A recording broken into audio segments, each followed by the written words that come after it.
Hey everybody, it's Vicki again with Dementia with Grace. If this is your first time watching us, thank you so much for coming on board and watching. Today's information is going to be about sundowning, what sundowning is. That's the number one issue that folks have as it relates to sleep disturbances, sleep disorder, as it relates to the person with dementia. And so we're going to talk about kind of what that is, why it is, and what you can do to help. Circadian rhythm disorders happen in lots of different people. Folks with blindness have this issue. But, you know, for the purposes of our information, we're going to talk about it as it is manifested in a person with dementia. Usually sleep disorder kinds of things, circadian rhythm disruptions, sundowning, and all happens in stage 5. And if you have not, starts to happen late 4, early 5, definitely in the middle of 5, you're seeing it go on with some people. Some people never have it. Some people have never never have a problem with it. So just because you slip down into that stage does not mean that you're going to start having sleep disruptions or other sleep cycle issues. But it does happen, you know, fairly regularly, enough to where it's one of the most searched Google searches for dementia. When you type in problems with dementia, sundowning is automatically completed field, the rest of the field, so you know that it is searched and people are trying to get some clarity on it, and definitely trying to see some tricks and techniques that have worked for other people. And I have things that have worked for me that absolutely have worked in all the people that I've dealt with, and so we're going to teach you those today. I'm going to try again to have a very quick video. If you have not subscribed, please subscribe. Let me get my little piece of paper. It's still backwards. I've got to get it fixed. But it means please subscribe to my YouTube so you'll have all these tips and tricks. Okay, let's get deep into it. Now, again, we know that the brain is a wonderful, wonderful, fascinating organ. Fascinating. But when it becomes assaulted by some form of dementia, things start to change. There's brain death, basically. And so anything that has to do with the function of your body, so it's not just memories, it's function, anything that has to do with changes in function happen to do with how the brain is being inundated with the disease process, if that makes sense, okay? So right deep down in the middle of your brain, like if you could take your brain and open it up, the two halves, or you know, take a slice and you know, look down in there, right deep down in the middle, in between the two hemispheres of the brain. That's a better thing, isn't it? That looks more like a brain. So if this is your brain sitting there, and these are your eyeballs, this is your brain stem back here. The pineal gland is right there in the middle. Like if you could open your brain up, it's right there in the middle. The pineal gland is a gland that produces melatonin. It's a hormone secreting gland, and so melatonin is one of the things that it operates with. So if you have any kind of deficit there, either you know, there's some brain death and there's some actual physical tissue death, you know, or there's you know, any kind of Lewy-Bodies or you know, Pig's disease, all that's usually in the front. Any issues like that are assaulting that area, you can start having sleep disruption. Getting your days and nights mixed up is a common problem that people have. You know, well, mama sleeps all day and then she rambles all night. That is something you absolutely hear, and it's because she's got her days and nights mixed up, just like a baby does. Sundowning is the other top one that we just said. Sundowning is a situation where people are fairly, you know, they're okay. They get up in the morning, they seem to be, you know, okay, whatever function they're at, they're functioning at their function, at their level, their baseline. Sundowning then would happen, just as it says, why it's called sundowning, or late afternoon confusional stage. is because it usually happens in the late afternoon when the sun is going down. So a lot of folks thought that there's a direct correlation between the time of day and sundowning. That it's at 3 o'clock, Mama's going to go off the chain. At 4 o'clock, Daddy's going to go, he's going to become hard to handle. There's lots of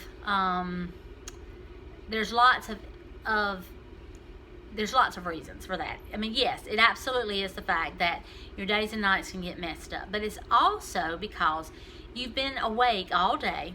By the time, let's say 4 o'clock comes, they've been up since 5, 6, 7 in the morning.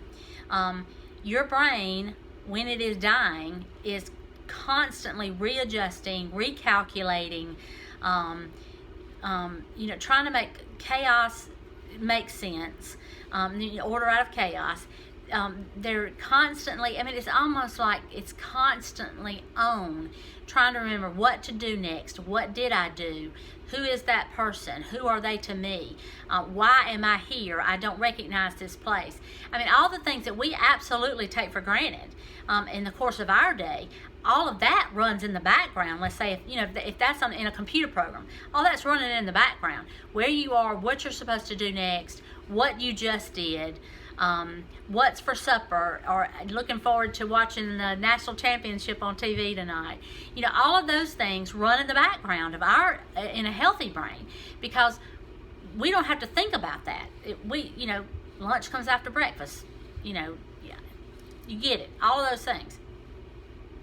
In a diseased brain, in a dying brain, all of that is in the forefront, because you're constantly having to assess where I am, what am I doing, who am I, who are you, who are these people around me. So your brain gets very, very tired over the course of a day. If you can just imagine at every stage how at every part of your day you had to on purpose plan and execute, and nothing ran in the background, you can only imagine how exhausted you would be. Exhausted. By the time 3 or 4 o'clock comes, you are exhausted. Okay, now let's layer on top of that the fact that maybe you're sitting in a dark home all day long, and you're not getting you're not getting the physiological clues to your pineal gland that it's bright sunshine or it's daytime. There's no, it doesn't look any different in your house between morning and sundown. There's no difference. There's no lamps on. There's no nothing. So, so there's no cues to your brain that would help you know that something is daytime or nighttime. There's nothing there that would clue you in. Okay, so knowing that those are the things that can cause the disruption and the problem, not to mention you are tired at the end of the day. You've got caregiver fatigue. Not only does the person with dementia have their own fatigue, you as a caregiver have fatigue, and so you're a little on edge, whether or not you realize it or not. And there's a tension there that maybe is unspoken, and but it's there, and it just causes for a difficult time as the day progresses. Okay, so knowing those things are true, we can backtrack. Again, most behavior is because of an unmet need. So, almost all behavior is. And so we need to backtrack and figure out what is going on that we can change that will meet the need that we need to meet to mitigate the behavior. Okay? Number one, in the morning, everything needs to be up, up, up, up, up, up, up, up, up, up. All the things that require a lot of energy, a lot of concentration, a lot of that needs to happen first thing in the morning when they're awake. Have a good breakfast. Another thing is the meal times. There's an old saying that you eat breakfast like a king, lunch like a queen, and supper like a pauper. And most folks in this generation, if you will really, really pay attention, they don't want a real big meal at night. They want a light meal. They may have their biggest meal at breakfast, a smaller meal at lunch, and then they would only have peas and cornbread or a sandwich or some kind of like almost like a snack size something at dinner. That just seems to happen as you get older. Well, it's the same thing with folks with dementia, and they kind of tend to like a lighter supper, and it helps them go to sleep better. You know, their body's not having to work on processing a big, you know, lot of food. So my teaching in homes, in homes and facilities, is to brighten up the day. Open every blind, turn on every lamp, turn on every top light. Just get it light, light, light, light. All the activities are up energy. If you're going to have a walk in the morning. If you're going to do a puzzle in the morning. If you're going to do anything where you're going to be bright-eyed and bushy-tailed, do that in the morning. At lunch, start slowing things down. In the afternoon, do things that don't take as much mental energy. Maybe instead of trying to put together a puzzle, you would listen to music and, you know, pet the animals, or fold clothes, or something that is kind of, you just don't even really have to think about it. It just happens. You just do it, so that the brain is not being taxed as well. Even if you have to fold the clothes and unfold them and fold them again. You know, those kinds of things. Match socks. There's lots of activities that you can do that don't take a lot of engagement. It's just kind of, you know, you just kind of on autopilot and you do them. Those are the things you need to concentrate with.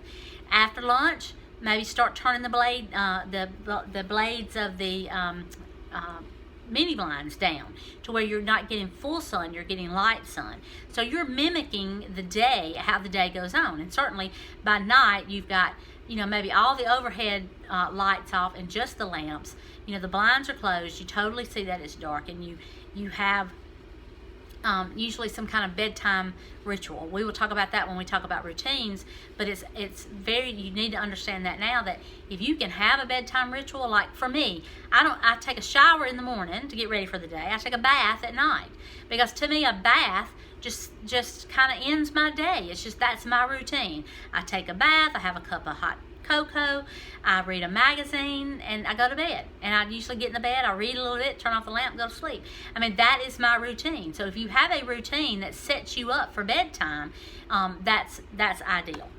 Okay, that's really the best advice that I have, is up during the day, start slowing down in the afternoon, and really slowing down by the time nighttime comes on, and see if that makes a difference. Usually it does.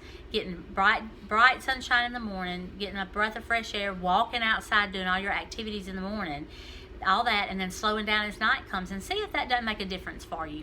Let me know down below in the comments if you have a problem with somebody with sundowning, or, you know, they sleep all day and are awake all night. I want to know, did this work? What did you do? What worked? What have you tried that didn't work? All of those things just make us all better caregivers, and that is the name of the game, is becoming a better caregiver. I thank you so much for your time. I appreciate your kind attention, and I don't know what we'll talk about next on this series, but we're going to get into some good behavior stuff just like this. So, but sundowning was the thing that everybody was letting me know they needed to know something about. So I wanted to talk about that first. All right, again, if you have not subscribed, please subscribe down there somewhere. On the bottom, somewhere in this general area. Join the Facebook support group page on Facebook, Dementia with Grace, Twitter, Dementia with Grace, Instagram, Dementia with Grace. The website is Dementia with Grace. So please get on board with us. I do appreciate it. Y'all take care. I love y'all. I do. All right. Y'all take care. Bye.